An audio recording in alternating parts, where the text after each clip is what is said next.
The announcement of the calendar for the 2023 Formula 1 season sent shockwaves through the sport and its news cycle. In this video, we'll look at why everyone was taken aback, how it will affect racing this season, and why it'll be a nightmare for the teams. Now, the FIA's announcement of the Formula 1 calendar for 2023 caught Formula 1 teams off guard, leaving them angry and frustrated. The unexpected release of the new schedule by the governing body came without warning and without the team's approval of a triple header for next season, escalating the increasingly tumultuous relationship at the heart of the sport. The 23 race calendar was announced without the usual consultation with F1's commercial rights holder. And according to sources within the sport, it has only exacerbated the team's sense of fatigue and disconnect with the FIA, which was especially evident following the Italian Grand Prix. According to one team member, the FIA's attitude was unacceptable. Now, the new calendar was supposed to arrive a few days later than it did. The FIA, however, unilaterally released it early following a meeting of the World Motorsport Council. It has a record number of races in a season that starts in Bahrain on March 5th and ends in Abu Dhabi on November 26th. The absence of notice was not the only issue raised within the sport. The inclusion of a flyaway triple header between the United States, Mexico, and Brazil normally requires team approval.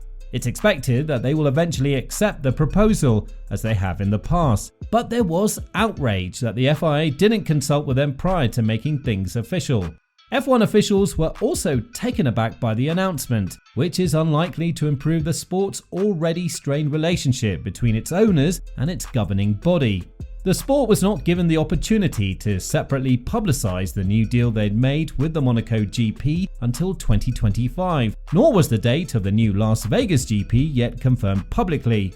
Instead, they had to issue press releases quickly after the calendar to corroborate. The governing body has insisted that it maintains a good working relationship with the teams, but an already tense atmosphere has now become even more so as the teams prepare for the longest, most arduous season in the sport's history. The 2023 season will be held in 20 countries across 5 continents, and while there was hope for a regionalised order, that hope has been dashed. There are several egregious examples of Formula 1 failing to live up to its commitment to reduce its environmental impact. A trip to Miami comes between races in Baku and Italy. Meanwhile, the Canadian Grand Prix takes place after the Spanish Grand Prix and before Austria. The last 3 races alone will require the team to travel 14,000 miles. And all of this comes at a time when scientists are warning that there isn't much time left to prevent the long-term effects of climate change. F1 has committed to greener ways of working, such as using sustainable fuel and becoming carbon neutral by 2030, but the 2023 calendar suggests that this will remain a problem area for the time being. Not only is the climate suffering, but teams are also finding it increasingly difficult to compete. The rising cost of energy, combined with the rising cost of living, has made necessary necessities, such as travel and lodging, exorbitantly expensive. Let's take England as an example. Sauber sporting director Beat Zender said, "We paid 25% more from one year to the next. It's getting more difficult everywhere. Austin is already fully booked for 2023. We tried to book 10 additional rooms in our hotel. No chance. Everything is already booked. For example, we have problems getting people back from Melbourne. Even before the date was announced, all the flights the day after the race were fully booked. And if there are still seats available, you often have to pay twice as much as before. The calendar couldn't have been put together much more expensively."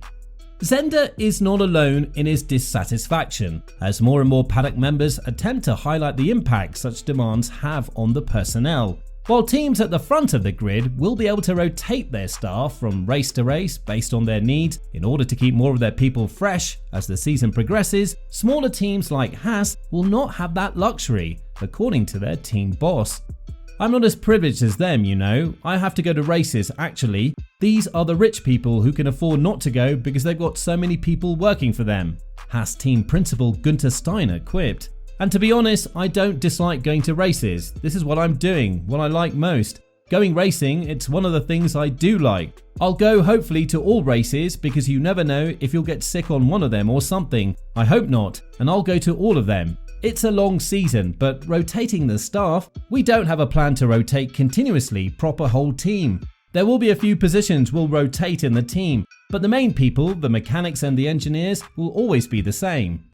Of course, it's not all bad news, as there are some additions to look forward to. The return to Las Vegas could be the season's crown jewel in 2023. The cars will race down the world-famous strip and its incredible landmarks, and excitement is already building for the event. Red Bull driver Sergio Perez was one of a few F1 drivers who delighted fans with show runs at the Las Vegas Grand Prix launch party in 2022, and as he put it was a great weekend. It's great to see how the fans are looking so much forward to it. Things didn't go that well in the casinos, so not very nice memories, but other than that, everything was really cool. I think it's going to be the biggest event in the world next year. Mercedes' Lewis Hamilton, who was also present at the opening, added, "It feels amazing to be here. I've been here a couple of times throughout my lifetime. It's crazy to think we have a Grand Prix coming here. I haven't done a demonstration for a long time, so to see that there's an actual buzz around F1 and people will come out here just for this is a small insight into what we're going to experience when we come out here in 2023.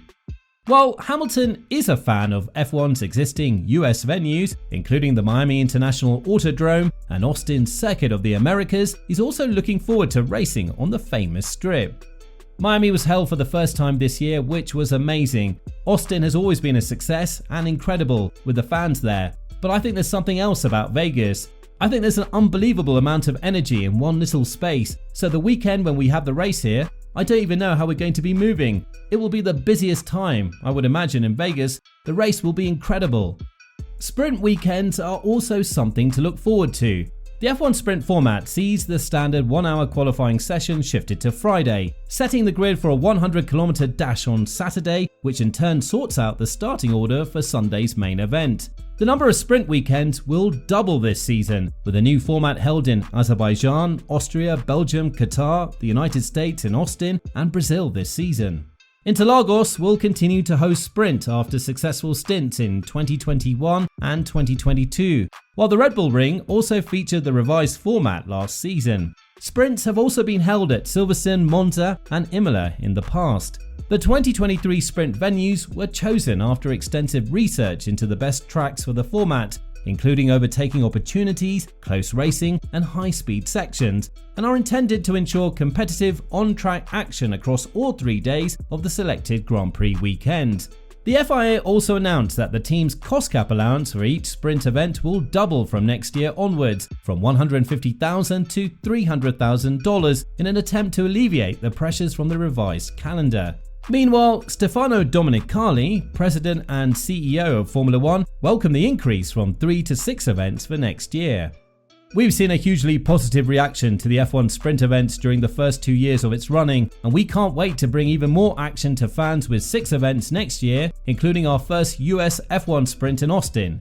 The introduction of the F1 Sprint has created a race weekend that includes 3 days of competitive racing action and brings more entertainment to fans of the sport, as well as additional value for key stakeholders, including teams, broadcasters, partners, and host venues. So, what are your feelings on the 2023 F1 calendar? Did the FIA make a mistake with the announcement? And what about the additional strain on the teams? Should that have been avoided? Please let us know in the comment section down below. Now, if you enjoyed the video, make sure to like, subscribe, and click the notification bell to be notified of our next uploads. Check out our other videos on the screen right now as well. Thank you for watching, and we'll see you again soon.